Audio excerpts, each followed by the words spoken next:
This is the lesson for section 1.2, going over polynomials.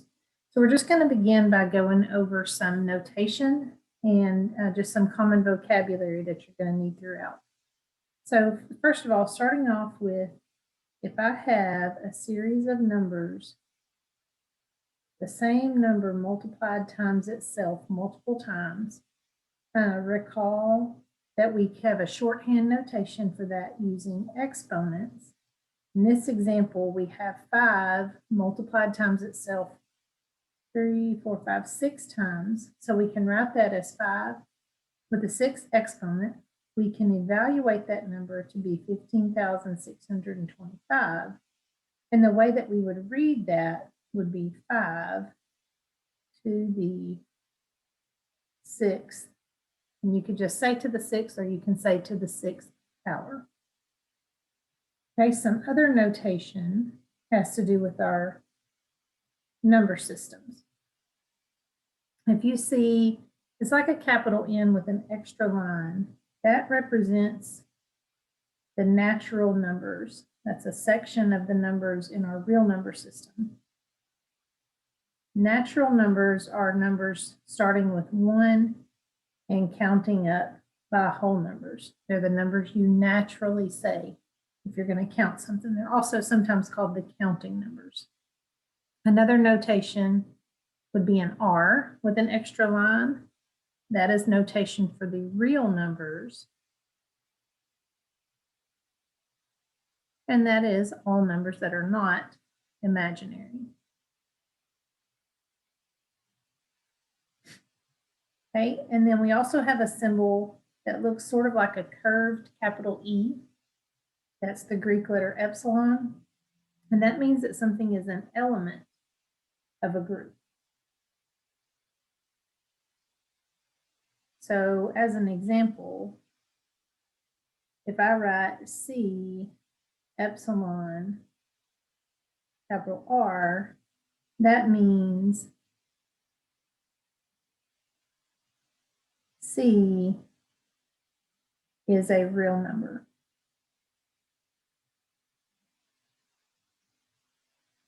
An exact translation would be C is an element of the group of real numbers. So it's just another way of saying C is a real number. So we have a definition here. If I let N be a natural number and A be a real number, then A to the N means A times itself N times. So the definition part is that A to the N power. The N is called the exponent. The A is called the base.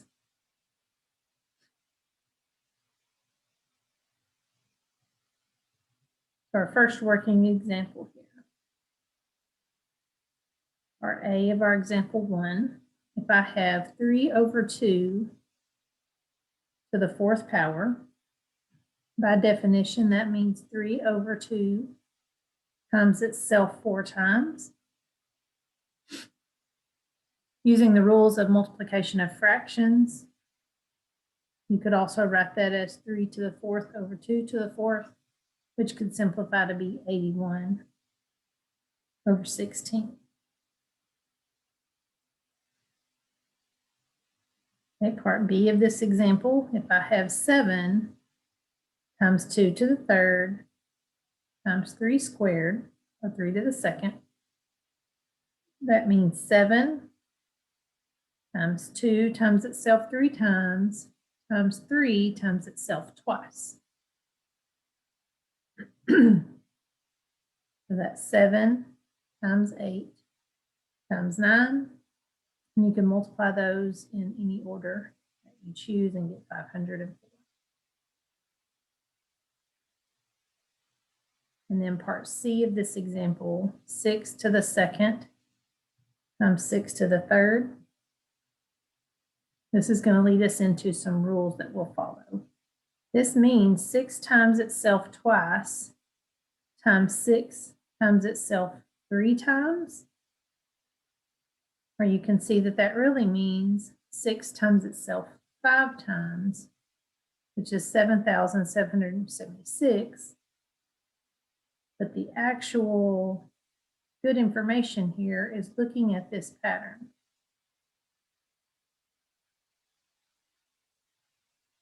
The pattern here is that we took the exponents 2 and 3 and added them to get the overall exponent. So this leads us into some exponent rules.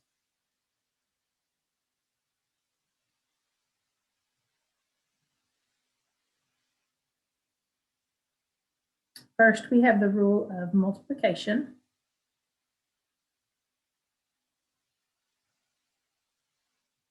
Which says if I have some base to the m power times the same base to the n power, the exponent rules are that we keep the base a single time and add those two exponents. So just to provide another example, if I had -2 to the 3rd power times -2 to the 5th power, both of those have a base of -2, and then I would add those exponents and have -2 to the 8th. Or this can even be combined with some variables. So if I had 3n to the 2nd power times 3n to the 2nd power, that's a matching base of 3n, and add those exponents and get 3n to the 4th power. Okay, another exponent rule is what we call power to a power.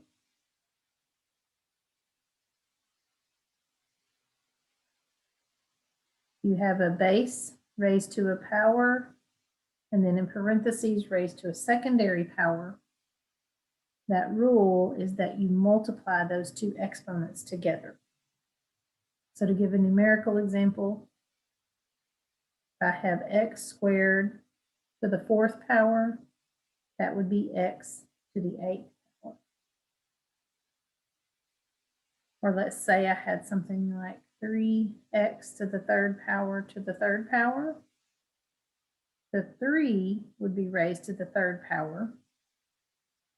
The x already has a 3rd power, so to the 3rd power again would give us x to the 9th. And then 3 to the 3rd is a number we can evaluate to be 27, x to the 9th.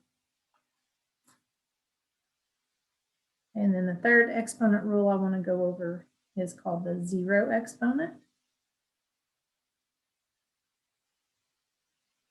The 0 exponent rule says that any base to the 0 power is equal to 1. That is always true as long as the base is not 0. So if I have 1, 2, 3, 4, 5 to the 0 power, that is simply equal to 1. So as I said, as a note, if you have 0 to the 0 power, that is undefined. It is not equal to 1. That is the only number raised to a 0 power that is not 1. Okay, another new definition for you here. This is the definition of a polynomial. A polynomial is an expression involving variables, coefficients, exponents, and constants.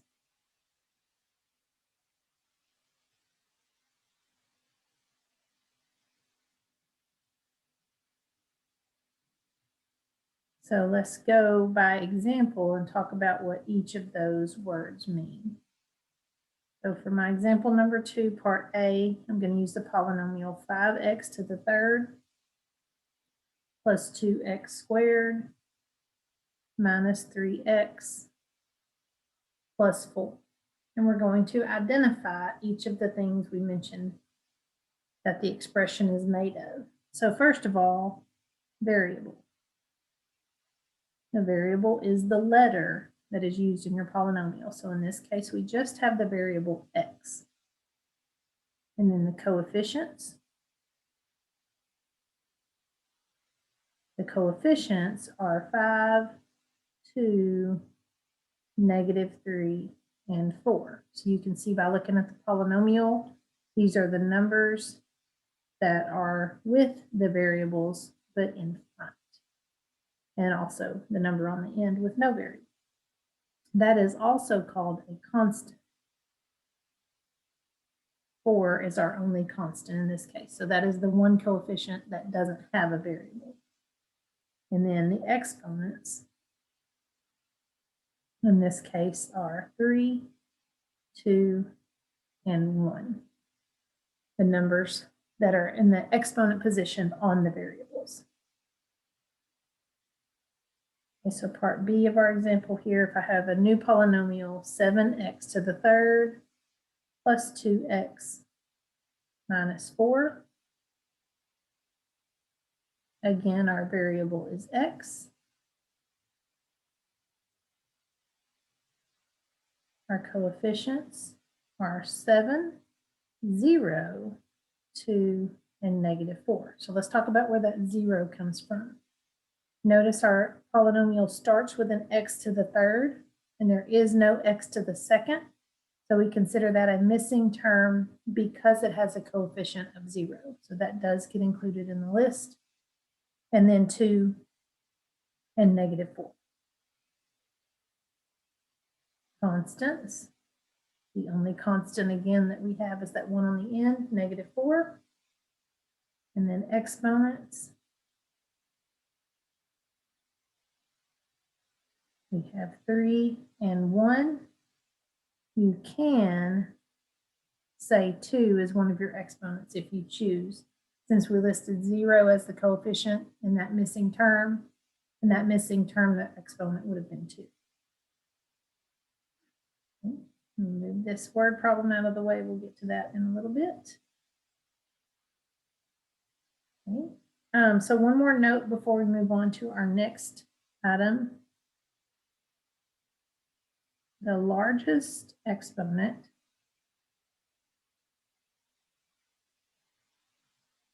is the degree of the polynomial.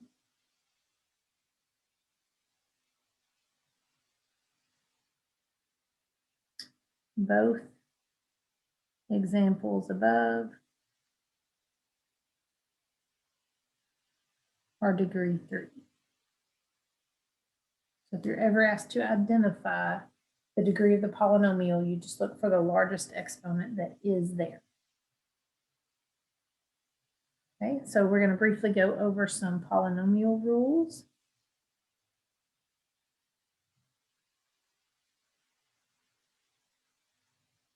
First, adding and subtracting.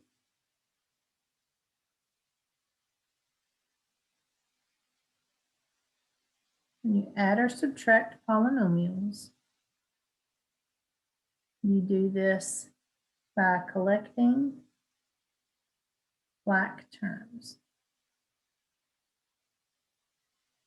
Terms are considered alike if they have the same exponent. So if I have 3x squared plus 2x plus 4 being added to the polynomial 6x squared plus 2 plus 3x, I'm adding those together and I look for the things that are alike. So I have a 3x squared and a 6x squared. That would be a total of 9x squared. And then I have a 2x and a 3x, which would be a total of 5x. And then I have a 4 and a 2 that are constants. Adding those constants together gives me 6.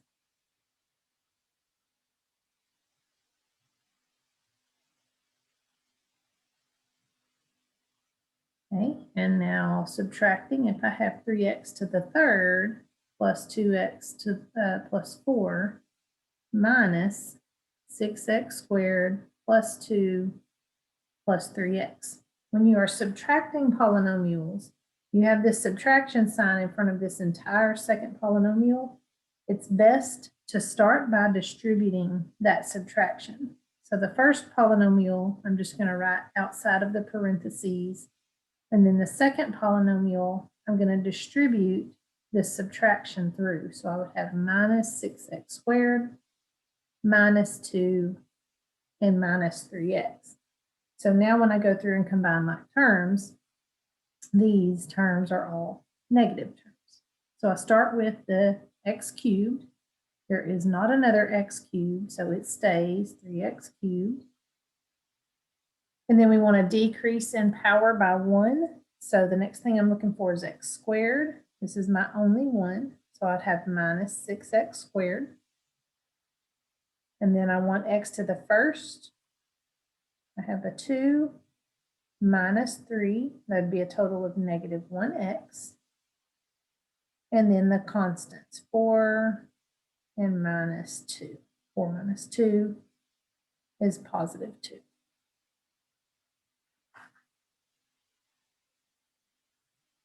Okay, second polynomial rule we need to make sure we understand is multiplying polynomials.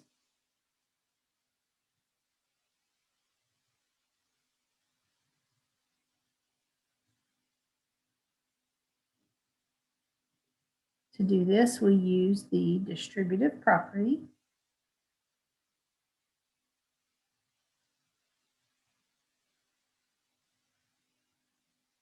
So I'm going to go over 2 examples again. The first example, I'm going to have a monomial, a single term, 5x times the polynomial 20x minus 5y plus 4xz.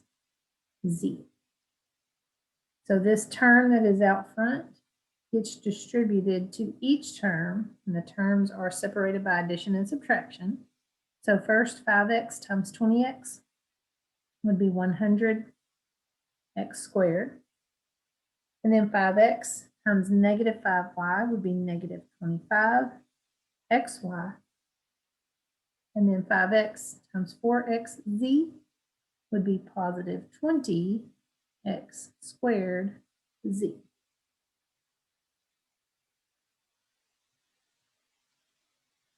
In the second example, I'm going to multiply the polynomial 6x minus 5 times 4x plus 3. And this process we're going to use is typically taught as FOIL. Some people learn it as double distributing, but we take the 6x and multiply it times both terms in the second polynomial. So 6x times 4x is 24x squared. 6x times 3 is positive 18x. Then we take the negative 5 and multiply it by both terms in the second polynomial. Negative 5 times 4x is negative 20x, and negative 5 times 3 is negative 15. And then we always finish this process by seeing if we can combine like terms, which the 2 in the middle would combine. 18 minus 20 is negative 2x. And then the rest of the terms stay the same. Okay, so a lot of what we learn in this class deals with algebra, and we start to learn the business applications of this algebra, which is what the word problem below is going to have us work with. I'm going to start by giving you some vocabulary for our business application.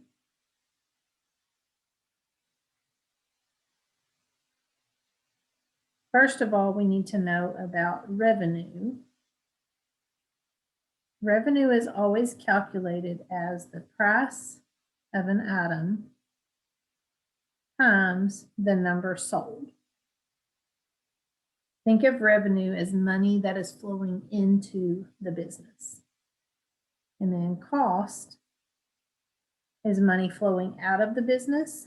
For cost, you find fixed cost and add to it any variable cost. Okay, fixed costs would be things like if you have to rent a building, if you have company vehicles, if you have to purchase any machines, any type of equipment you may need that you purchase one time. And then variable cost would be things like labor. You have to pay your employees. You may not pay them the same all the time. It varies. Or your materials. The cost of materials can change and the amount you need can change. So those are variable costs. Okay, so let's look at this example. It says a manufacturer of scientific calculators sells calculators for $12 each wholesale and can produce a maximum of 150,000. The variable cost of producing X thousand calculators is 69.95x minus 7.2x squared dollars. And the fixed cost for manufacturing operations are 230,000. If X thousand calculators are manufactured and sold, find the expression for revenue, cost, and profit. So let me go back. I need to add one more thing to our business application list, and that is profit. Profit is calculated by using your revenue and subtracting your cost. So if we call our revenue function capital R of X, our cost function is usually capital C of X, and we subtract those to calculate profit. So for our revenue, for our example here, our revenue function is any money that is flowing into the business. It's the price of the item, which it says they are sold for $12 each, times the number that are sold. Notice this says X thousand calculators. So the number sold is 1,000 times whatever that X value is. So simplifying that would be 12,000 X. And that is for X less than or equal to 150 because of the statement here that we can produce a maximum of 150,000. Okay, and then the cost function, the costs that are mentioned in the problem are the 230,000 for manufacturing operations, your fixed costs, or it's explicitly stated that way, plus 6995x minus 7.2x squared is given as our variable cost. And still, that is for X less than or equal to 150.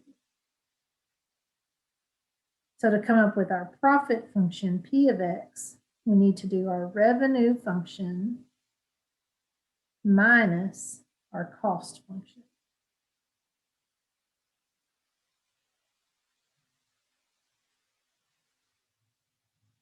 Now notice I put the entire cost function in parentheses after the subtraction sign because that entire cost function has to be subtracted. So as we did in the example above, now I will distribute the negative